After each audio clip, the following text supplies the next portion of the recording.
Hello mga bor, good afternoon. Charot. Good day sa inyong lahat mga bor. For today's video and for today's vlog, kasama natin si Baby Boy. For today's vlog mga bor, magluluto tayo ng lumpiang kalabasa mga bor. So kung gusto niyo makakita kung paano magluto ng lumpiang kalabasa mga bor, ito yung mga ingredients natin. Papakita ko sa inyo mga bor. Let's go! Ito mga bor, yung kalabasa. Slice ko lang siya mga bor ng ganito. Yung parang posporo siya kalaki. Tapos meron tayong carrots, cabbage, repolyo mga kabor. Tapos ito yung ating panglupos. Yung ating ginaling na chicken breast mga kabor. Meron tayong bawang at sibuyas. At siyempre maglulumpia tayo mga kabor. Meron na tayong lumpia wrapper mga kabor. Na ano ko na siya bro, na hiwalay ko na siya isa-isa. So papakita ko sa inyo kung paano to siya lulutuin mga kabor. Let's go! Start na tayo magluto mga kabor. Maglalagay lang ko dito. Tapos sunod natin ilagay mga kabor itong garlic. Onion. Lalagyan natin tong ating chicken breast. Ground chicken breast mga bro. Optional din naman to mga bro kung nalagyan nyo ng subak or hindi. Pwede rin yung malagay din kayo ng ginaling na baboy. Tapos maglalagay tayo ng paminta. Gagamit din tayo mga bro ng Ajinomoto, bitsin at ito mga bro, pangpalasa, konting asin. Natin lang siyang paghalo-halo dito mga bor. Tapos pag kunting brown na siya mga bor, tulad nitong isa yung itsura mga bor. Brown na, medyo brown na siya. Maglalagay tayo ng kunting water. Yun. Para maluto talaga siya mga bor yung ating brown chicken breast. At saka ito pa mga bor, optional din to kung gusto nyo maglagay ng kunting sugar. Maglagay kayo. Pero kung hindi nyo naman gustong lasa yung medyo matamis, ito, pwede rin hindi kayo magalit mga bor. At sa akin, nilalagyan ko mga bor. Kasi mas maganda siya pag medyo yamis-yamis ng konti mga bor. At ayan kasi maninipis lang naman itong mga bor, yung ating chicken breast. Medyo lutuan ko siya. Lalagyan natin itong ating slice na kalabasa mga bor. Yun. Medyo manipis lang siya mga bor.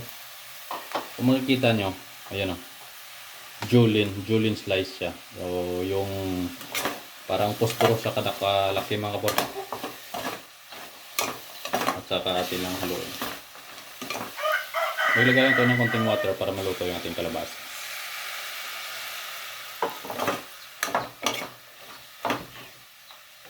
At saka takpan muna natin mga bor.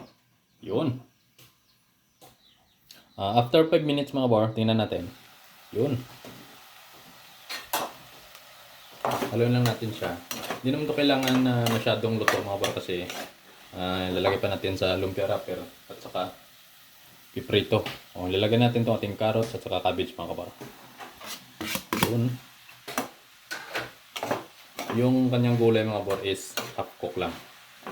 Kasi magpiprito lang naman tayo mga bor. Ipa-fried pa natin siya. So, maluluto na rin siya mga bor sa mantika. Pagaluin natin hanggang maluto siya mga bor. Yan yung ating simple recipe for today's video mga bor. Lumpiang kalabasa.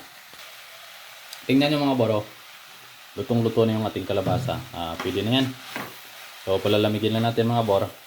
Tapos, babalot natin sa lumpiang wrapper. Let's go! Yan na siya mga bro. Nilagay ko na dito sa malinis na lalagyan. Pinapalamig ko lang siya. Tapos babulutin ko mamaya dito sa lumpia wrapper natin mga bro. Ito po yung isa. So napakarami pala. 50 pieces to mga bro yung ating lumpia wrapper. So sana kumasya siya mga bro. Ayan, napalamig muna siya mga bro. Start na tayong balutin mga bro. Ito. Malamig na siya.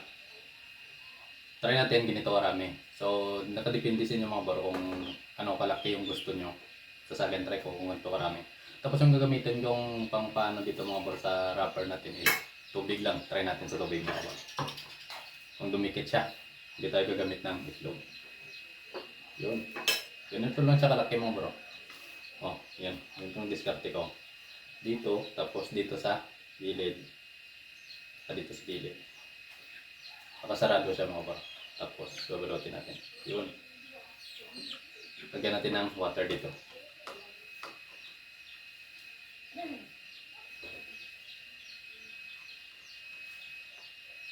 Hindi dumikit.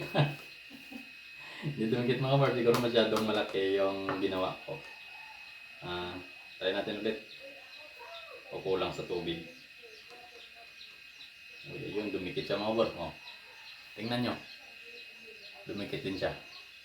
So try natin yung medyo maliit-liit dito para hindi mawasak yung ating lumpiang wrapper mga bar. Try natin na maliit. Ganito lang siya karami mga bar sa pagbalot. Lagyan ng konti. Ito. Same procedure din mga bar. Dito sa dulo. Ito. Iano nyo dito tapos dito rin. At ito. Basahin ng water para dumikit. Pag may itlog kayo sa bahay ng mga bar, pwede rin lagyan ng itlog. Pero pag wala, tubig, pwede din.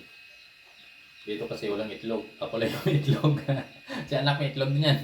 O yan mga bar. Dapat ganito lang sa kalaki. Ayan. Yung dito na, huwag nang alahanin kasi titikit din yan pag naprito natin sa mga bar. Let's go! Ayun. Thank you. Dapat maliit lang kasi. Ganun pa rin ang gagawin natin mga bar. Ayun. Tapos dito sa dulo at saka dito. Tapos tubig.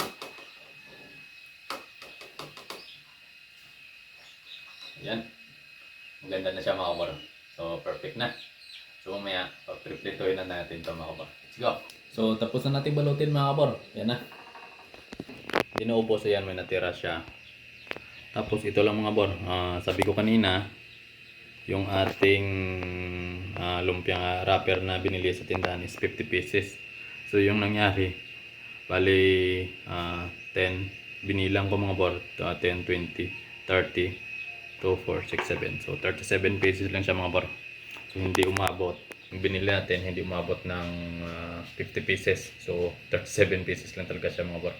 Hindi naman natin yan masisisi yung mga tindahan kasi dinideliver nyo naman sa kanila. Pero shout out sa inyo dyan. Sana sa sunod na magawa kayo ng lumpia wrapper, kumplituhin nyo naman.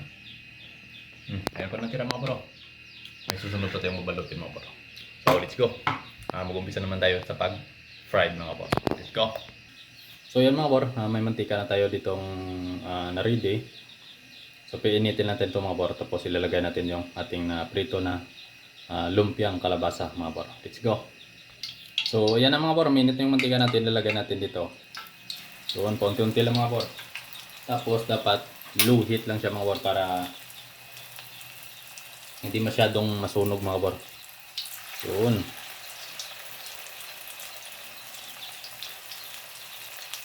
Dapat mahina lang yung apoy mga bor.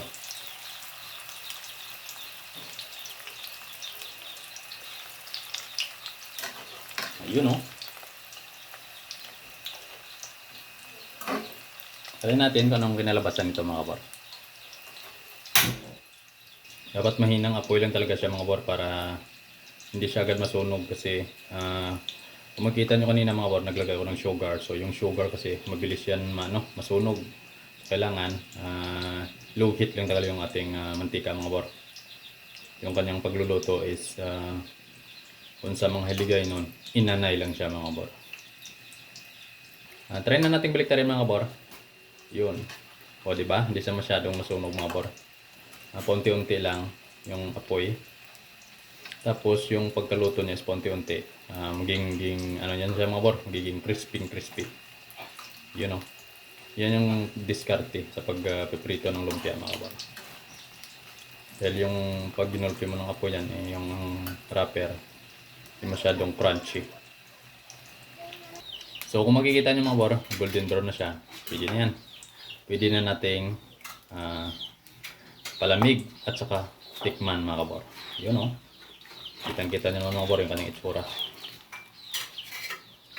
Tikman natin ito mamaya mga kabor. Siyempre, hindi pwedeng hindi natin ito tikman. Yung ating lumpiang kalabasa. O, yan siya mga kabor. Wow! Yung procedure rin naman ito mga kabor. Ilagay din tayo. Mahinang apoy lang siya mga war. Para hindi masunog.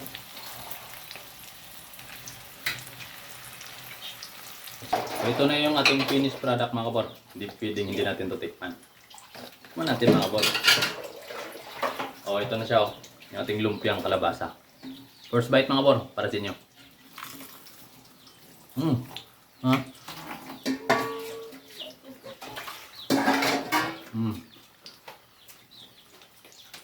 Ingay.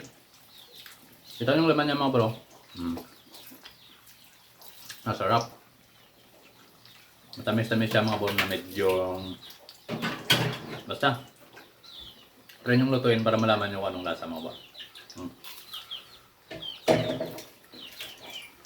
Sarap. Lumpiang kalabasa mga bro. Ito na yung ating finished product. So sana may matutunan kayo sa ating video na ginawa kayo mga bro.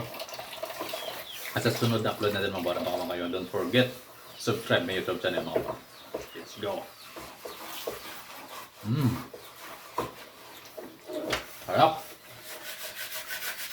Last bite para sa akin. Thank you.